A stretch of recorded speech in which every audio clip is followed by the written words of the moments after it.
Friends and family remember Nicole Black as a young woman with a contagious smile who could always brighten up a room. But an unknown driver dimmed that light on January 6th when they killed the 25-year-old while she was trying to walk across State Road 80 in LaBelle. The driver of the car that hit Nicole absolutely had to know that he or she struck someone. But instead of doing what any decent human being would do, they made the conscious decision to drive off and never stop to render help. If you strike something, even if we can play devil's advocate and say we don't know what you struck, well, you need to stop and look. Because in this case, this was a 25-year-old female that had her whole life to look forward to. Nicole was making a quick trip across the street around 8 p.m. that night, something her mom said she did often. But a driver struck the young woman, leaving her to die along a street so close to her home. The car that struck Nicole was found later that night, but the driver has yet to be found. The vehicle is being processed as evidence, and we continue to investigate this crash, and we're continuing to establish a timeline. Nicole's death is just the latest in a growing trend across the state of Florida.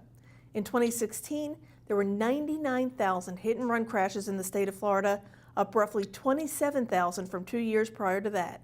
And with that trend comes a continuous education process from the Florida Highway Patrol, which bears one simple message: stay on the scene no matter what. You also could save someone's life just by staying there, reporting it to 911 immediately so that we can get the proper resources out there to hopefully save that person's life. Under Florida law, leaving the scene of a crash involving an injury or death carries a stiff penalty of up to 30 years in prison. And that could totally be avoided if drivers just did the right thing, stopped, and tried to seek help.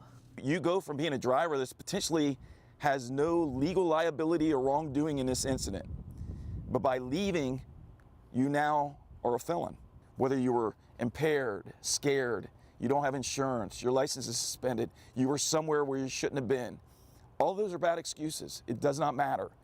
If you're involved in a crash, our best advice to you is to stay. Every day has been a struggle for Nicole's family as they try to wrap their heads around the fact that the driver who hit their daughter just drove off as if nothing ever happened. No family deserves to know that their loved one died on the side of the road by themselves because someone else left. As they build their case, the Florida Highway Patrol is asking for the community's help, sharing any small piece of information that they may have about the crash or the person who is behind the wheel of the Escalade that killed Nicole. We want to know that information because that little bit of information may be a missing piece, or it may lead us to something else. This is a person that lost her life, and as a licensed driver in the state of Florida, that person needs to be accountable for their actions. For Southwest Florida Crime Stoppers, I'm Trish Rout.